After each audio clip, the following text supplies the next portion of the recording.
नमस्कार दोस्तों। निष्ठा कोर्स 10 बुनियादी साक्षरता एवं संख्या ज्ञान हेतु विद्यालय नेतृत्व में आपका स्वागत है। कोर्स शुरू करने से पहले मेरी आपसे रिक्वेस्ट है कि जल्दी से जल्दी मेरे चैनल को लाइक कर दीजिए, शेयर कर दीजिए, सब्सक्राइब कर दीजिए और बाजू में जो घंटी की बटन बनी हुई है उसे दबाकर नोटिफिकेशन ऑल कर लीजिए। उससे ये होगा ये कि जब भी मैं अगला वीडियो बनाऊंगा जो आपके काम का होगा तो उसकी नोटिफिकेशन आपके पास पहुँच जाएगी, आपको उसे ढूंढना नहीं पड़ेगा और इसमें आपके कोई पैसे भी नहीं लगेंगे। बस होगा ये कि हमें प्रोत्साहन मिलेगा उससे। चलिए फटाफट शुरू करते हैं। बुनियादी साक्षरता एवं संख्या ज्ञान मतलब कि FLN को सुदृढ़ करने हेतु विद्यालय नेतृत्व के लिए कौन सा मॉडल उपयुक्त नहीं है? कौन सा मॉडल उपयुक्त नहीं है? तो वो है अकादमिक नेतृत्व, ये उपयुक्त नहीं है।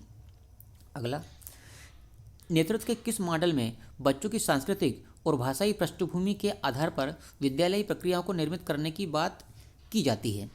तो पहला आ जाएगा संदर्भ विशिष्ट नेतृत्व। आगे बढ़ते हैं दोस्तों। मेरे पास जो प्रश्न है और आपके पास जो प्रश्न है उनका क्रम आगे पीछे भी हो सकता है और हमारे उत्तर आपके उत्तर का क्रम भी आगे पीछे हो सकता है। आगे बढ़ते हैं। शिक्षा शास्त्री नेतृत्व सकारात्मक रूप से प्रभाव डालता है।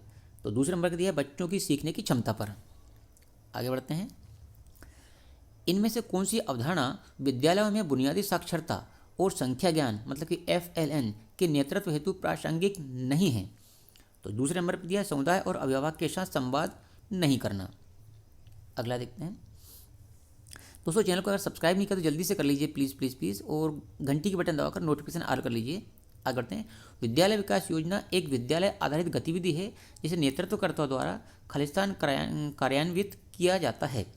तो जो पहले नंबर का है विद्यार्थियों, शिक्षकों, अभिभावक, समुदाय एवं विद्यालय प्रबंधन समिति मतलब SMC स्कूल मैनेजमेंट कमेटी सदस्यों के साथ सहयोगात्मक रूप से। आगे बढ़ते हैं। एक नेतृत्वकर्ता का वह गुण है जो प्रारंभिक स्तर पर सीखने के लिए उपयुक्त नहीं है। कौन सा गुण उपयुक्त नहीं है? वो है सत्तावादी होना, मतलब नेतृत्वकर्ता को सत्तावादी नहीं होना चाहिए। अगला, हितधारकों के साथ सहयोगात्मक प्रक्रिया खालिस्तान प्रोत्साहित कर सकती है। क्या क्या प्रोत्साहित कर सकती है देखते हैं। दूसरे नंबर पर दिया है विद्यार्थियों के सीखने के प्रतिफलों हेतु साझा जवाबदेही को प्रोत्साहित कर सकती है। अगला, एक पाठ को सटीकता, गति, अभिव्यक्ति और समझ के साथ पढ़ने की क्षमता जो बच्चों को पाठ से अर्थ निकालने के लिए सक्षम बनाना खालिस्तान कहलाता है। क्या कहलाता है? धारा प्रवाह पढ़ना। धारा प्रवाह पढ़ना आएगा उसका उत्तर। अगला, शिक्षा शास्त्री नेतृत्वकर्ताओं को यह सुनिश्चित करना चाहिए कि सभी विद्यालयी प्रक्रियाओं में क्या हो, शिक्षक केंद्र में रहे, मतलब शिक्षक को केंद्र में रखना अपने। नेतृत्वकर्ता पूर्व प्राथमिक विद्यालय के शिक्षकों के साथ प्रभावी संबंध कैसे बना सकता है? नेतृत्वकर्ता कैसे बना सकता है देखते हैं। बच्चों की विकासात्मक आवश्यकताओं के बारे में शिक्षकों के साथ चर्चा करके योजना बनाकर।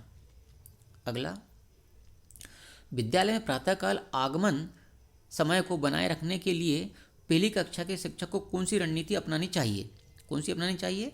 तो इसमें लिया बच्चों के लिए सामूहिक पठन जैसे नियमित आगमन कार्यों की शुरुआत करना ताकि उन्हें समय पर आने के लिए प्रोत्साहित किया जा सके। आगे बढ़ते हैं। 309 वर्ष आयु वर्ग के बच्चों के सीखने के आकलन हेतु उपयुक्त रणनीतियों में से एक होगी। क्या होगी? दूसरे नंबर पर दिया है गतिविधियां करते हुए बच्चों का अवलोकन करना। आगे बढ़ते हैं।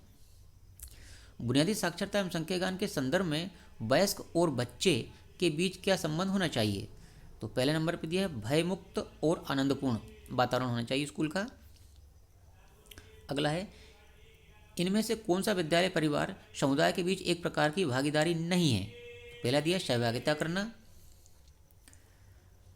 अगला है बुनियादी साक्षरता और संख्या ज्ञान के संदर्भ में विद्यालय विकास योजना हेतु इनमें से क्या आवश्यक है? तो पहला दिया 309 आयु वर्ष के बच्चों की विकास संबंधी आवश्यकताओं की योजना बनाना। अगला है शिक्षा शास्त्री नेतृत्व विशेषज्ञता का एक व्यापक क्षेत्र है जिसमें एक नेतृत्वकर्ता के पास खालिस्तान होने की आवश्यकता होती है। तो क्या हो सकती है? चौथे नंबर दिया है 309 आयु के बच्चों के लिए उपयोगी शिक्षा शास्त्रों का गहन ज्ञान। अगला है संचार की भागीदारी के प्रकार में शामिल है। क्या शामिल है? अभिभावक के साथ बच्चों के पोर्टफोलियो पर नियमित रूप से चर्चा करना। अगला है इनमें से किसे एक प्रवेश द्वार कौशल के रूप में माना जा सकता है जो औपचारिक विद्यालयी शिक्षा प्रक्रियाओं में बच्चे के प्रवेश को चिन्हित करता है? तो तीसरे नंबर का दिया है प्रारंभिक साक्षरता और संख्या ज्ञान कौशल। अगला है प्रभावी विद्यालय अभिभावक के जुड़ाव में विश्वास करने वाले नेतृत्वकर्ताओं के कहने की अधिक संभावना है कि पहला दिया है सभी अभिभावक अपने बच्चों का समर्थन कर सकते हैं।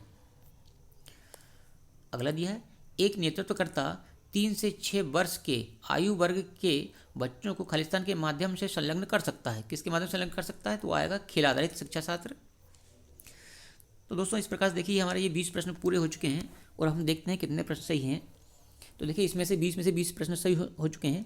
दोस्तों ये कोर्स 10 का पार्ट दूसरा था मेरा। पहला पार्ट देखने के लिए आई बटन पर मैं इसकी लिंक दे दूंगा, उससे भी आप क्लिक कर सकते हैं और एंड स्क्रीन पर भी मैं इसकी लिंक दे दूंगा पहले पार्ट की। आप वहाँ देख कर 40 प्रश्न सही कर सकते हैं। और मेरी फटाफट फिर से आपसे रिक्वेस्ट है कि अगर आपने मेरे चैनल को सब्सक्राइब नहीं किया तो जल्दी सब्सक्राइब कर दिए और घंटी की बटन दबाकर नोटिफिकेशन ऑल कर लीजिए।